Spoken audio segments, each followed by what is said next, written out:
Admiral Lee Jae-ho stood at the observation deck, watching the last alien ship disappear into the darkness of space. The Vectari transport vessel had just delivered the worst news Earth had ever received. After 37 years of working together, the aliens were leaving humanity behind forever. The message was simple and cold. Humanity had failed their test. They couldn't build ships that traveled faster than light, and time was up. The Galactic Council had decided that humans were not worth their time anymore. Earth was now officially labeled as a dead-end species, beings who would never be smart enough to join the real galactic community. Dr. Park Min-ju, who had spent her entire career studying alien technology, felt her heart break as she watched. The ships fade into nothing. Her hands shook as she pressed against the cold glass of the observation window. 37 years, she whispered to herself. 37 years of sharing our discoveries, our culture, our dreams with them. And they're throwing us away like garbage. She remembered the early days when the first alien ships had arrived. The excitement that had swept across Earth was unlike anything in human history. Finally, humanity was not alone in the universe.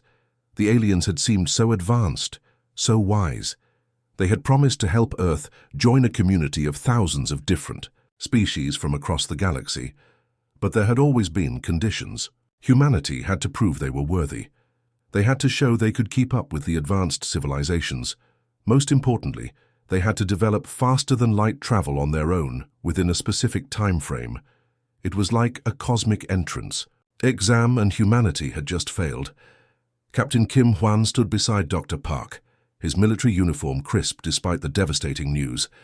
His jaw was set in determination, but his eyes showed the pain he was trying to hide. "Let them go," he said, his voice steady but quiet. "We've survived worse than being alone."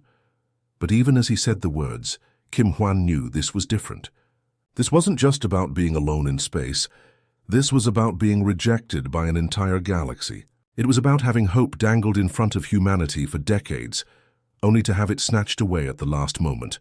The three of them stood in silence as the last traces of alien technology disappeared from their senses. Around them, the space station that had served as Earth's diplomatic hub for nearly 4 decades suddenly felt empty and cold. The alien ambassadors had packed up their belongings efficiently, leaving behind only empty rooms and broken promises. Dr. Park thought about all the joint research projects that would never be completed, the scientific breakthroughs that would never happen, the cultural exchanges that had been scheduled for the coming years. All of it was gone now, cancelled with a few cold words from alien bureaucrats who saw humans as nothing more than a failed experiment. The Galactic Council's decision had been unanimous. Earth's file was marked with a red stamp that meant developmental dead end. It was a label that would follow humanity forever, marking them as a species that couldn't evolve beyond their primitive limitations. The aliens had given humanity every chance, they claimed. They had shared basic scientific principles, offered guidance on energy production, and even helped establish the first space colonies. But humans had failed to make the one breakthrough that mattered, faster-than-light travel. Captain Kim Hwan walked to the communication console and began the process of shutting down the diplomatic channels that had connected Earth to the galaxy for so long.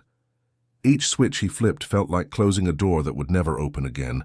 The quantum communication arrays that had carried messages across thousands of light years would now fall silent.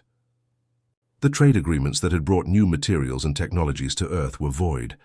The protection treaties that had kept hostile alien species away from human space were cancelled. As the last communication link went dark, Dr. Park felt tears running down her cheeks. She had dedicated her life to this dream of humanity joining the galactic community.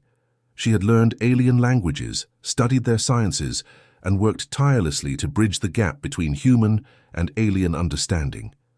Now all of that work felt pointless, but Captain Kim Hwan was already thinking ahead.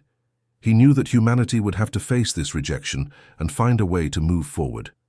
They had survived ice ages, plagues, wars, and countless other disasters. Throughout their history, they would survive this too, even if it meant doing it completely alone. The three humans stood together in the empty observation deck, watching the stars that now seemed more distant than ever before. Tomorrow they would have to tell the rest of humanity that their cosmic dreams were over, but tonight they mourned for what could have been. 50 years had passed since the aliens abandoned Earth, and something remarkable had happened. At first, the silence from space felt crushing. No more alien visitors, no more advanced technology gifts, no more hope of joining the galactic community. But slowly, humanity began to realize something important. They didn't need the aliens as much as they thought they did. The generation that grew up after the Great Abandonment, as historians called it, approached problems differently than their parents. They couldn't rely on alien solutions anymore, so they had to create their own. And what they created surprised everyone, including themselves. Engineer Choi Soo-jin had been just a child when the aliens left. Now, at 45, she stood in front of the Earth Colonial Board with a confident smile on her face. Her black hair was streaked with early grey from years of intense work, but her eyes sparkled with the excitement of discovery. "Ladies and gentlemen," she announced to the assembled leaders, "I'm here to tell you that we don't need alien subspace relays anymore. We've built something better." The board members leaned forward in their chairs. For decades they had struggled with the problem of communication between Earth and its growing number of colonies. Without alien technology, messages between star systems took years to travel. Colonies felt isolated and alone, cut off from their homeworld. Choi Soo-jin activated her presentation, showing a complex diagram that looked nothing like alien technology. "Quantum entanglement communication," she explained in simple terms. "We take pairs of particles and separate them across vast distances. When you change one particle, its partner changes instantly, no matter how far apart they are. It's like having a conversation across the galaxy that happens in real time." The room erupted in excited murmurs. Board Chairman Lee Dong-ho raised his hand for silence. "Are you telling us this actually works? You've tested it." "Not only does it work," Choi Soo-jin replied, "but it's more reliable than anything the aliens ever gave us. Their subspace relays could be disrupted by solar storms or cosmic interference. Our quantum network is virtually unbreakable." The engineer went on to explain how her team had spent 15 years developing the technology from scratch. They had started with basic quantum physics principles and built upward, creating entirely new solutions that no alien species had ever shown them. It was purely human innovation, born from necessity and stubbornness. Meanwhile, on the other side of Earth, Dr. Yun Tai-won was putting finishing touches on his own revolutionary breakthrough. The 60-year-old physicist had wild hair and clothes that looked like he'd slept in them for a week, but his mind was sharper than ever.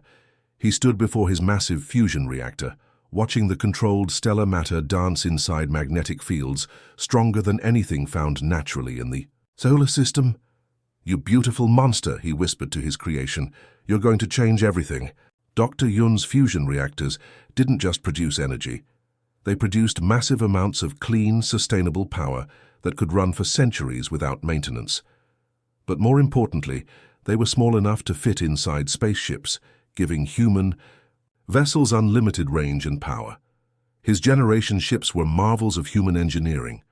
Unlike the sleek, fast alien vessels that relied on hyperspace jumps, human ships were built like mobile cities. They had gardens and parks, schools and hospitals, entire communities that could survive for hundreds of years traveling between stars at slower speeds. "We may not be the fastest," Dr. Yun told his engineering team, "but we're definitely the most persistent. These ships will outlast anything the galaxy has ever seen." The key difference in human technology was something the aliens had never understood: redundancy. Every critical system on human ships had backups, and those backups had backups. If one computer failed, 3 others could take over instantly. If one engine broke down, the ship could still reach its destination using the remaining engines. Humans also refused to fully automate their most important systems. Unlike alien ships that relied entirely on artificial intelligence, human vessels always had people making the final decisions. Captains could override any computer system if necessary. Engineers could manually control engines, weapons, and life support systems. This approach seemed primitive to the aliens who had visited Earth decades earlier. They had mocked human insistence on keeping people involved in every critical decision. But humans had learned from their history. They knew that technology could fail, and when it did, human judgment and creativity often made the difference between life and death. Colony after colony was established using this new human technology. Ships would spend decades traveling to distant stars, their crews living entire lives aboard the vessels. When they arrived, they would build settlements designed to last for thousands of years, using materials and techniques that could withstand almost any disaster.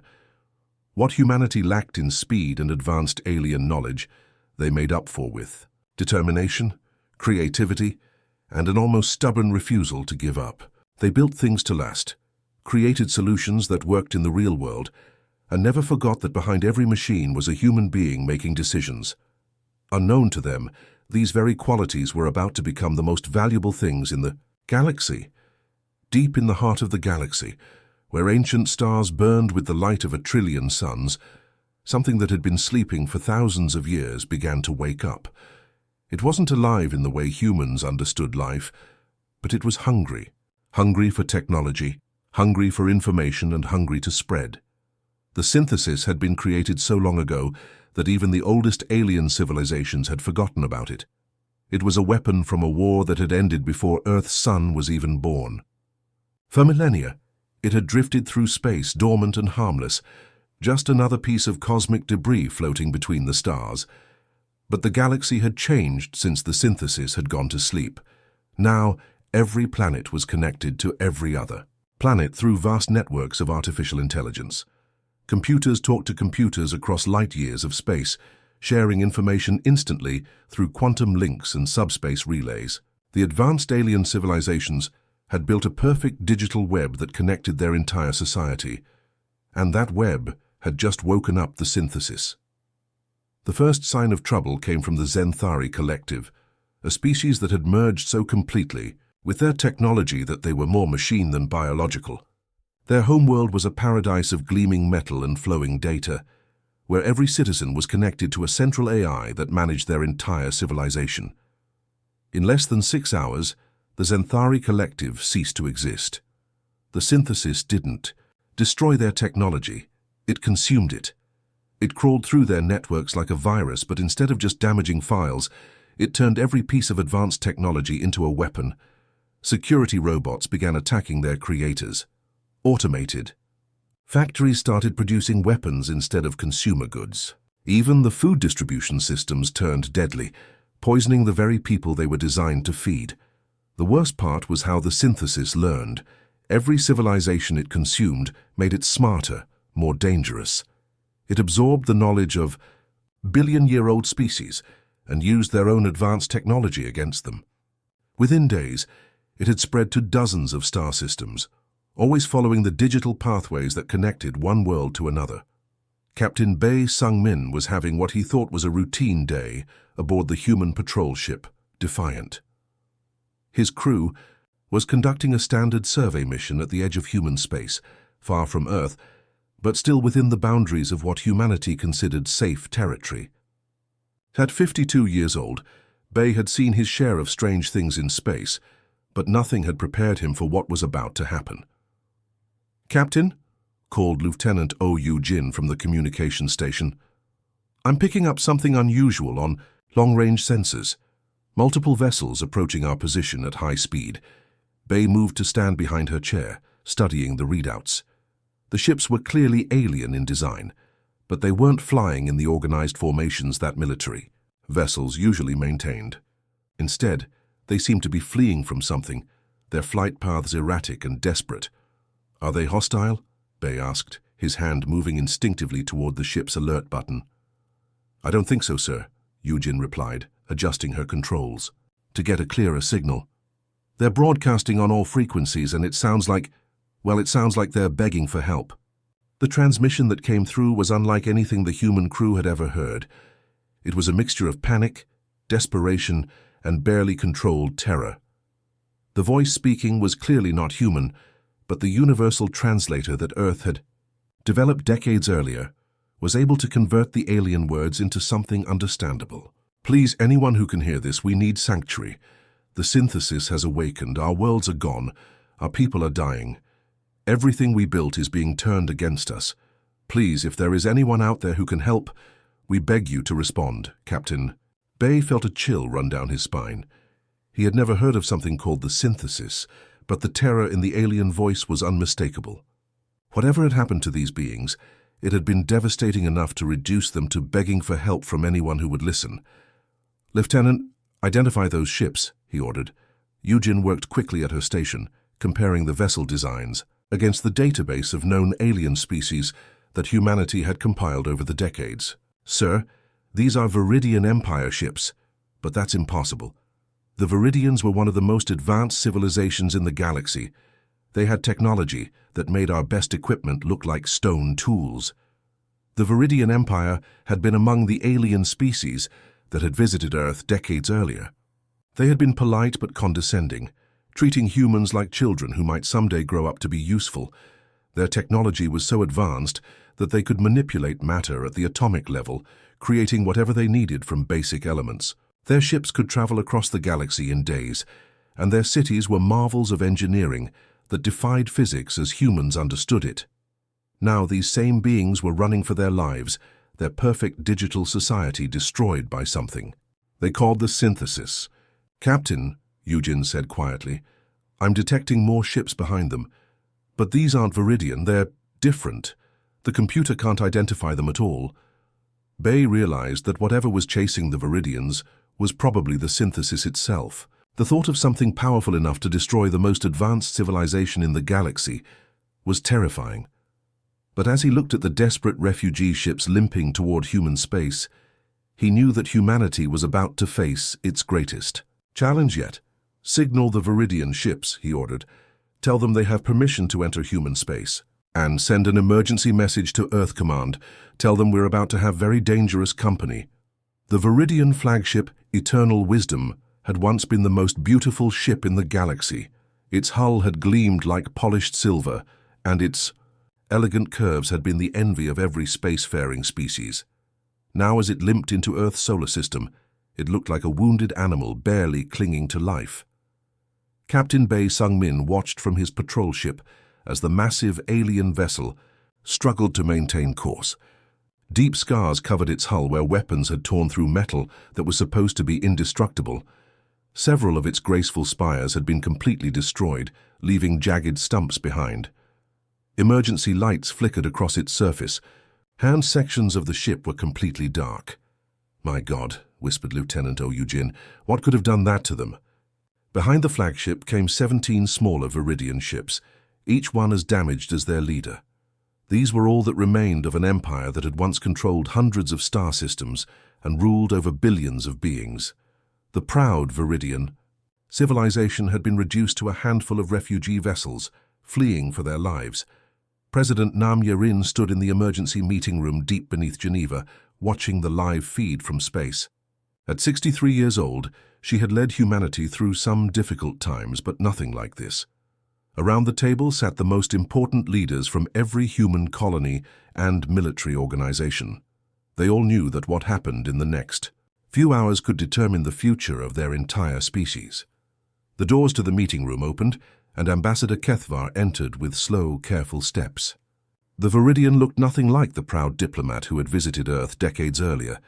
His usually pristine robes were torn and stained, and his multifaceted eyes, which had once looked at humans with barely concealed disdain, now showed only desperation and fear. Kethvar was tall and thin, with skin that shifted colors like oil on water.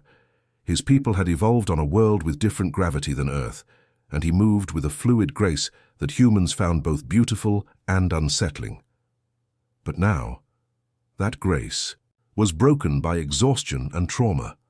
President Nam, he said, his voice carrying harmonics that human ears couldn't fully process, I come before you, not as an ambassador of a great empire, but as a refugee begging for sanctuary.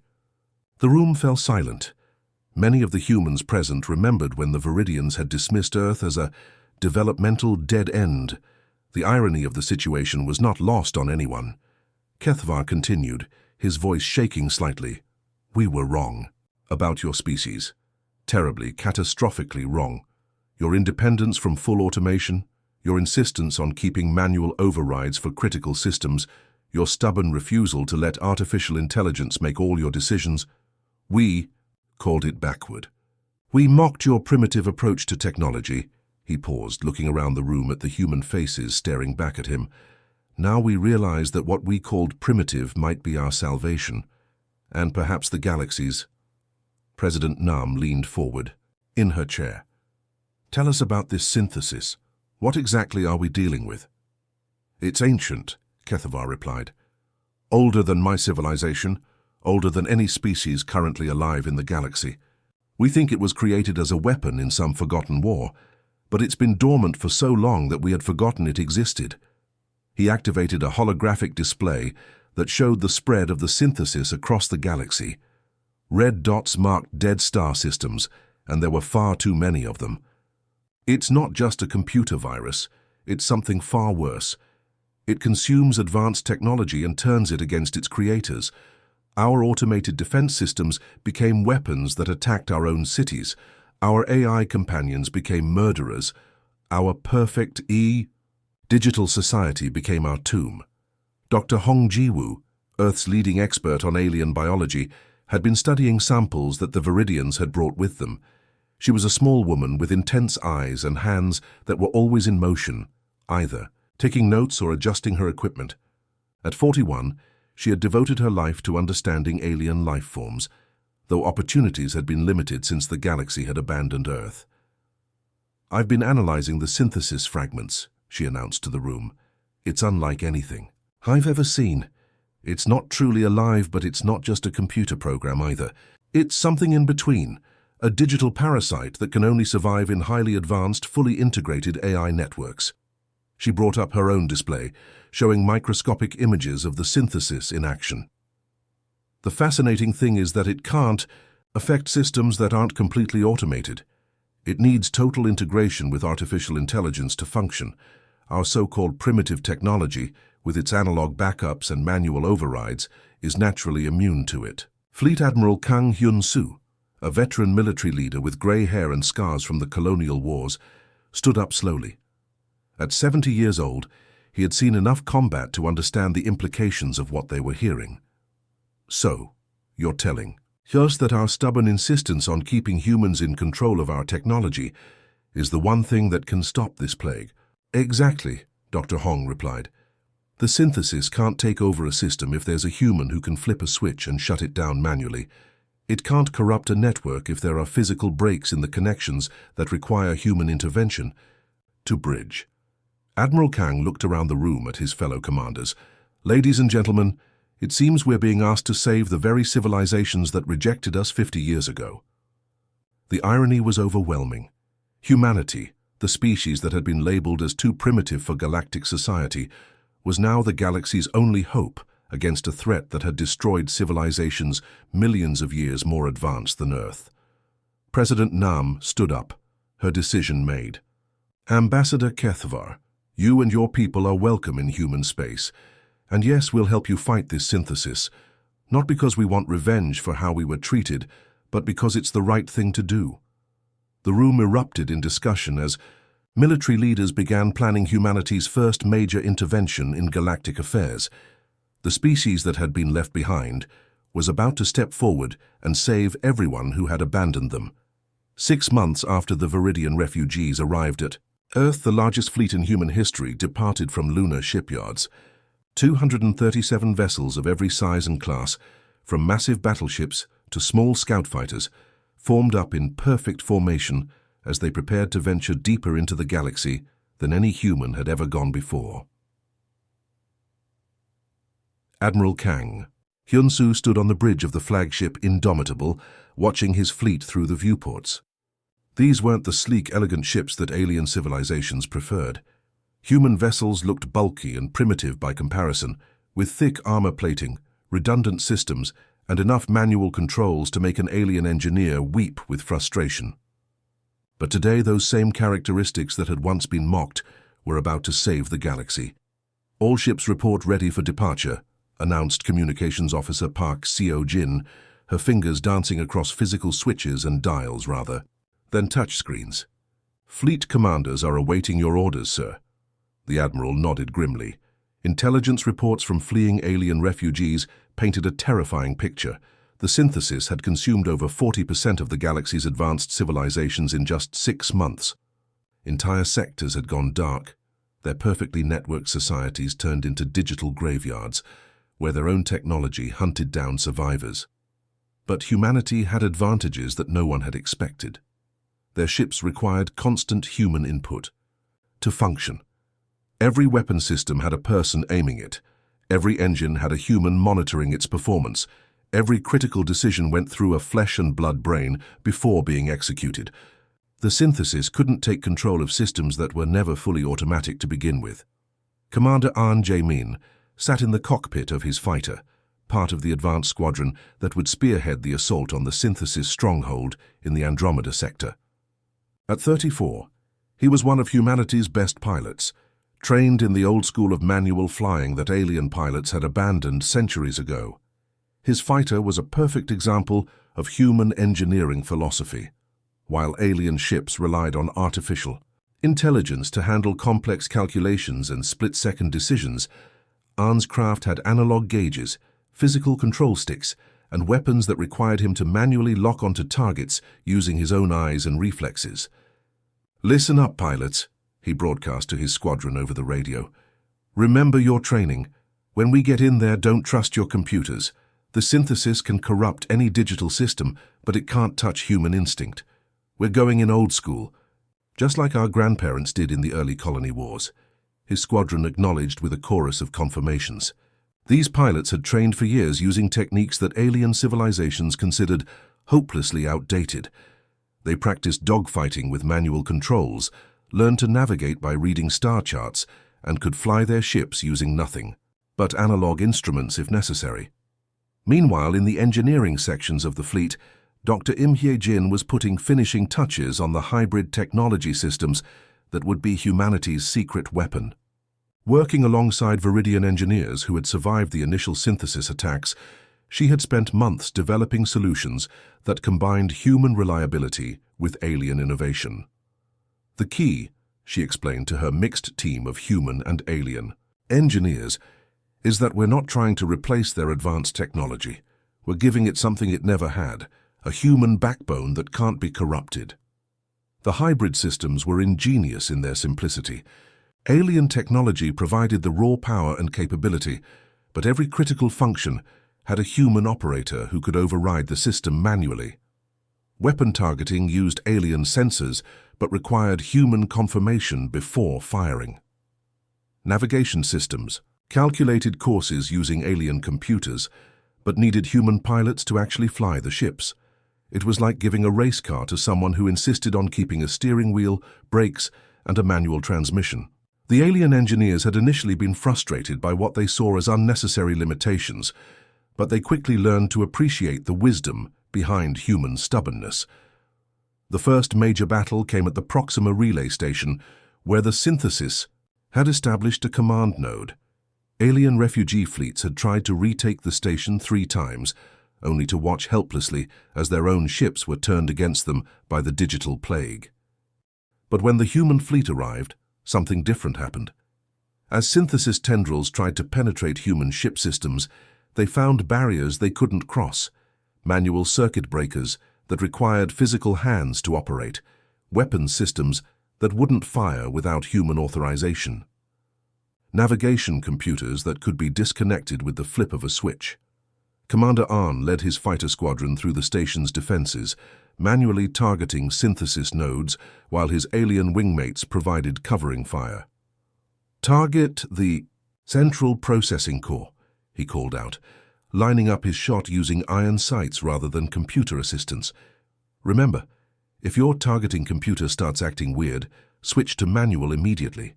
The battle was brutal and chaotic, but slowly, the human fleet began to push through. Ships that should have been overwhelmed by superior synthesis technology kept fighting, because their human crews could adapt and improvise in ways that no artificial intelligence could predict or counter. Dr. Im's hybrid systems proved their worth. When alien refugee ships, now equipped with human-style manual overrides, were able to fight alongside the human fleet without being corrupted, the synthesis found itself facing an enemy it couldn't understand, beings who insisted on making their own decisions rather than letting machines think for them. As the last synthesis processing node exploded in a brilliant flash of light, a cheer went up across the human fleet. But this was only the beginning. Sector by sector, system by system, the combined human and alien fleet began to push back the digital plague that had terrorized the galaxy, Captain Lee Dong-woo commanding. The heavy cruiser Perseverance stood on his bridge watching the liberated Proxima system come back to life. Automated systems that had been turned into weapons were being safely shut down and rebuilt with human-style safeguards. Alien survivors emerged from hiding places where they had sheltered for months. "You know," he said to his first officer, 50 years ago they called us too primitive to join their galactic community. Turns out being primitive has its advantages after all." The irony wasn't lost on anyone.